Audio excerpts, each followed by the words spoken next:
Alright, magandang hapon po sa inyong lahat. Batang Maynila to, it's Tape Incorporated. Nagpakita ng mga resibo na matagal nang nakapangalan sa kanila ang Itbulaga YouTube channel. Yan, nagpakita sila ng resibo. Yan po yung nasa ating screen. Mamaya pag-usapan natin yan. Kasi ako, ginawa ko itong YouTube channel. Meron naman pong proseso kung paano gagawa ng sarili mong YouTube channel at napakasimple lang po niyan. Siyempre, meron kayong sariling email at dapat yung email na yon ay talagang hindi nyo ipagkakalat sa mga kakilala ninyo, lalong-lalo na yung password, kasi napaka-importante ng email. Doon po kasi nakakonect ang inyong YouTube channel. Pero wala akong ganitong klaseng resibo kasi wala naman akong binayaran. Ha? Ano to? Anyway, balikan natin yan. Matapos kumpirmahin ng Television and Production Exponents o Tape Incorporated na nabawi na nila ang access at control sa channel ng Itbulaga sa YouTube, may mga haka-haka namang naglitawan sa social media na hinak umano ng kumpanya ang sarili nitong YouTube channel. Nagpahayag rin ng TVJ Production sa pamamagitan ng abogado nito na si Attorney Enrique Buco de la Cruz na naghahanda na umano sila sa pagpa-file ng panibagong kaso laban sa Tape. The owner of the YouTube channel is the owner of the email used to register it. It is not Tape. That is why they never had access to this account, sabi ni de la Cruz. We are preparing the appropriate legal action. This may constitute a cybercrime if they hack into the account or made misrepresentations to YouTube. Dagdag pa ng abogado ng TVJ Productions. Sagot naman ng kampo ng Tape sa pamamagitan ng legal counsel nila na si Attorney Maggie Abraham Garduque. Tape did not hack the account. Tape will never do such a thing. Thus, it is not liable for cybercrime. Sinabi ng Tape na nakipag-ugnayan naman sila sa YouTube upang mapalitan ang lumang email, password at bago nitong administrator na kakatawan para sa kumpanya. Nako, pwede pala to, delikado pala to. Delikado pala to. Pwede palang ganun. Paano kung hindi totoo yung pumunta diyan sa sa YouTube mismo at papapalitan yung email saka password delikado to. Nako. Patay tayo dyan. Nilinaw din ng Tape na dati nilang empleyado ang gumawa ng channel ng Itbulaga sa YouTube at kinatawan lamang nito ang kumpanya. The person who made the account was an employee of Tape. When she made the account and she made the YouTube account in behalf of Tape Incorporated. Komento ng Tape. Umaasa ang Tape na tatanggapin ng kabilang panig ang katotohanan o kung hindi ay mapipilitan silang ibunyag ang mga ito. I hope truth must be admitted or else we will be forced to divulge it. All YouTubers know this, that if you are the owner of the account, you should be the registered owner thereof and the monetization payee of the account. Pahayag ng Tape. At ito, meron siyang ipinakitang litratong uli. Yan, popost po natin dyan sa ating screen. Courtesy of Tape Incorporated. Tinanong rin ng Tape na kung pag-aari nga ng dating empleyado ng Tape o ng TVJ Productions and online channel, bakit hindi nakapangalan sa kanila ang mga cheque? Bakit cheque? Cheque na tatanggap ng ng Tape? Cheque na tatanggap ng kung sino man yung nag-monetize o yung pinadadala ng bayad ng YouTube dito sa Itbulaga. Bakit cheque? Dati, alam niyo mga kababayan, dati maliliit lang sa lang yan, sa Western Union, yan sa mga gedli lang. Pero kapag tumataas, nire-require ka nila na mag-bank transfer. So mag-open ka ng bank account at doon isi-send yung inyong revenue. Pwede pala cheque ang ipadala ng YouTube. Hindi ko alam i-verify ko muna ito.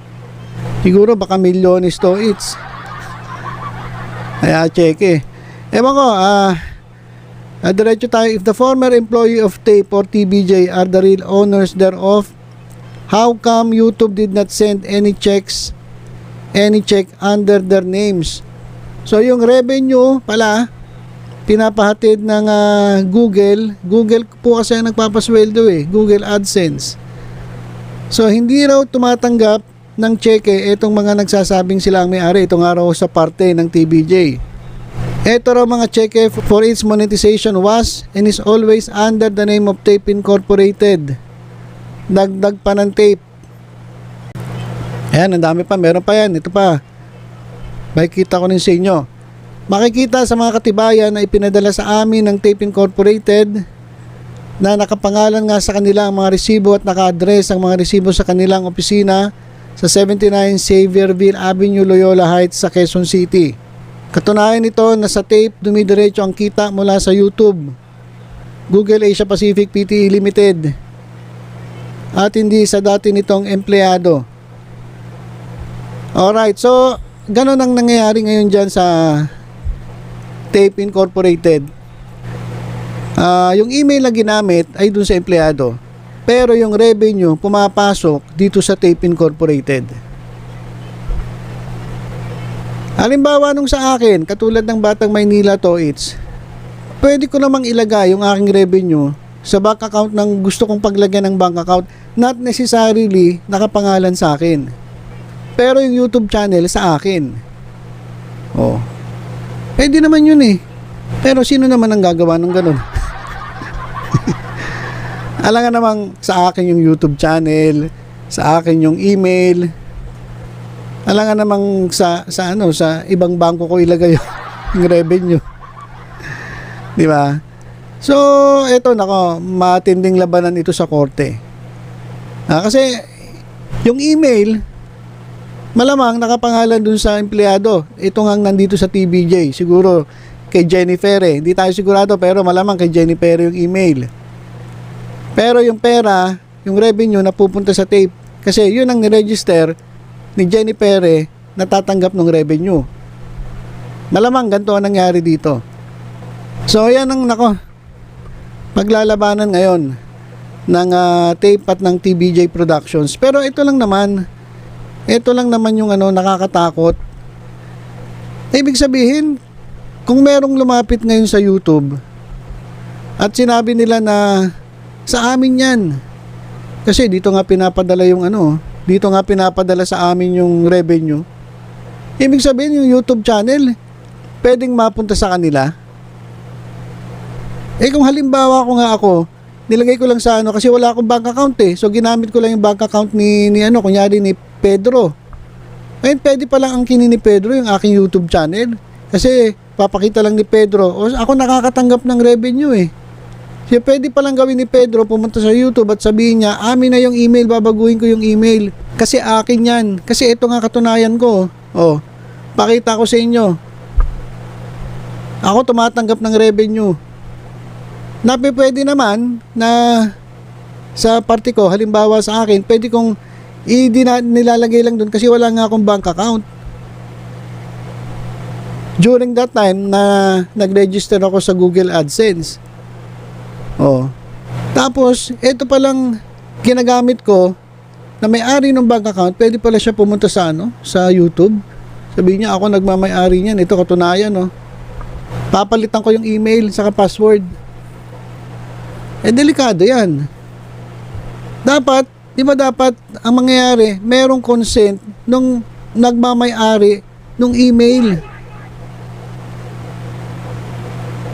YouTube, ayusin niyo yan. Nakakakaba naman yan. Biruin nyo, ganun pala yun. Pwede palang may magpunta dyan sa inyo at biglang pababago na lang yung email saka yung password nang walang consent doon sa mismong may-ari ng email. Atay tayo dyan. Delikado tayo dyan. Kaya mga kababayan, tingnan natin, medyo masalimuot na naman tong usapin na ito. Pwede pala yung ganon. Kaya ito sa mga may YouTube channel, huwag kayong gagamit ng ibang nagmamay-ari ng mga bank accounts. Dapat ang bank account sa inyo, sarili ninyo. Walang access yung iba. Kasi pwede palang gawin ito. Ipapakita lang nila dun sa YouTube kami sumisweldo. Ito, ito yung tinatanggap namin revenue, katunayan na kami yung sumisweldo. Tapos pupunta sila doon, papapalitan yung email saka yung yung password nang wala man lang consent do sa nagmay-ari ng email. Ako, patay tayo. Siguraduhin ninyo na yung access nun sa bank account niyo sa kung saan kayo tumatanggap ng revenue ay sa inyo. Kasi pwedeng mangyari katulad nito. Ang email malamang kay Jennifer pero yung tumatanggap ng revenue ay ang Tape Incorporated. Pwede palang mangyari yun. Didiretso itong Tape Incorporated dyan sa sa Google, sa YouTube. Pwede pala nilang ipabago yung email saka yung password. Tapos magugulat na lang itong may-ari ng email na kung saan ginawa na create yung YouTube channel biglang mawawala sa kanya. Dahil ganun pala ang patakaran ng YouTube, patay tayo dyan. Delikado. So abangan natin. Abangan natin itong labanan nito, medyo masalimuot ito. At kung talaga paglalaban nito ng TVJ, sa tingin ko lang pwede nilang mabawi ito, mga kababayan.